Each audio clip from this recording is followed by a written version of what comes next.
আসসালামু আলাইকুম প্রিয় শিক্ষার্থীরা, আরেকটি নতুন ভিডিও নিয়ে তোমাদের সামনে হাজির হলাম। আমি মোহাম্মদ বিল্লাল সরকার। বর্তমানে পড়াশোনা করছি রাজশাহী বিশ্ববিদ্যালয়। তো রাজশাহী বিশ্ববিদ্যালয়ে ভর্তি পরীক্ষা দিতে কত জিপিএ লাগে? কারণ আমরা জানি যে রাজশাহী বিশ্ববিদ্যালয় সিলেকশন পদ্ধতি রয়েছে, সেই বিষয়ে কিন্তু আমরা কথা বলবো। অর্থাৎ রাজশাহী বিশ্ববিদ্যালয়ে ভর্তি পরীক্ষা দিতে কত জিপিএ লাগে, প্লাস হচ্ছে রাজশাহী বিশ্ববিদ্যালয়ে কত হাজার স্টুডেন্ট পরীক্ষা দিতে পারে, অর্থাৎ সিলেকশনে টিকতে পারে, সেই বিষয়ে কিন্তু কথা বলার চেষ্টা করব। আমরা বিষয়টা কথা বলবো, অর্থাৎ রাজশাহী বিশ্ববিদ্যালয়ের জিপিএ সম্পর্ক।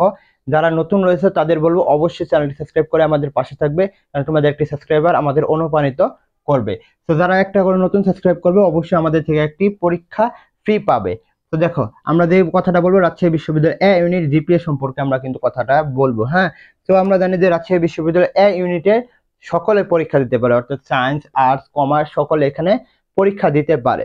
সিলেকশন পদ্ধতিটা যেটা হচ্ছে, এখানে কিন্তু 72K অর্থাৎ 72,000 স্টুডেন্ট পরীক্ষা দিতে পারে। কত?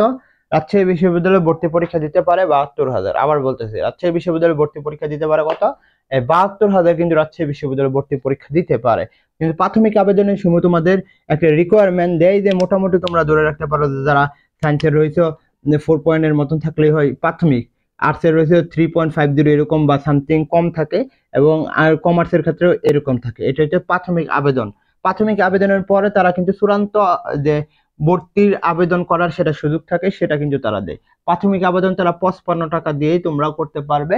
যদি টিকো তখন তোমাদের যে 1500 টাকা ধরা হয়, যে মানে ভর্তি ফ্রি, অর্থাৎ তোমরা পরীক্ষা দিতে পারবে, সেটার কিন্তু তোমরা 1500 টাকা দিতে হবে। কিভাবে কি?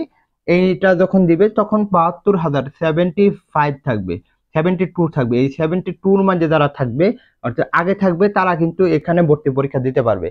যখন আবার নির্ধারণ করতে বলবে 1500 টাকা দিয়ে, অনেকজনের নির্ধারণ করবে না, তখন আবার যখন সিট খালি যাবে, মনে করো 72,000 প্রথম সিলেকশনে সকলেই এখানে পরীক্ষা দিবে না, তখন হচ্ছে যে মোটামুটি মনে করো 20,000 সিট খালি।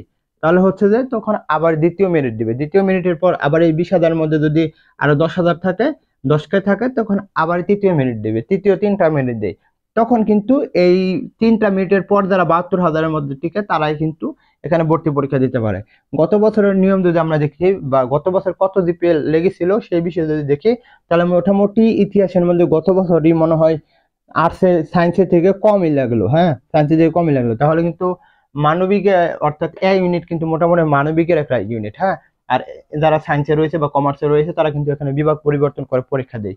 এখানে যে সাবজেক্ট গুলো বলি, এখানে কিন্তু তোমার বাংলা, ইংলিশ আর হচ্ছে জিকের উপরে পরীক্ষা হয়। তো 3টা বিষয়ের উপর পরীক্ষা হয়। 80 নাম্বারে, 80 নাম্বারকে তারা একটা পয়েন্টকে 1.25 করে গুণ করে তারা কি করে, 100 করে, তাই না? তো এখানে যদি সায়েন্সের কথা বলে, তাহলে সায়েন্সের ক্ষেত্রে গত বছর লেগেছিল 3.80 প্লাস। কিন্তু এই বছর মোটামুটি এরকম না হলেও কিন্তু মোটামুটি 4 পয়েন্টের উপরে যাওয়ার কোনো সম্ভাবনা নাই।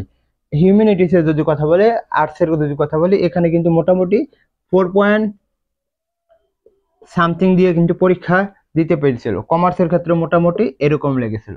এই বছর কত জিপিএ লাগতে পারে ইনশাল্লাহ, যেহেতু এটা এই বছর কিন্তু আসলে হচ্ছে যে এই বছর কিন্তু সাবজেক্ট ম্যাপিং হবে, কিন্তু অটো পাস নাই। তো মোটামুটি তোমাদের যাদের এরকম রেজাল্ট থাকবে, একটু বেশি বা একটু কম হতে পারে, এরকমের মধ্যে কিন্তু তোমাদের রাজশাহী বিশ্ববিদ্যালয় এ ইউনিটের পরীক্ষাটা দিতে পারবে। অর্থাৎ জিপিএ থাকলে তোমরা পরীক্ষাটা দিতে পারবে। তো আশা করি যদি তোমরা বুঝো, অবশ্যই চ্যানেলটি সাবস্ক্রাইব করে পাশে থাকবে।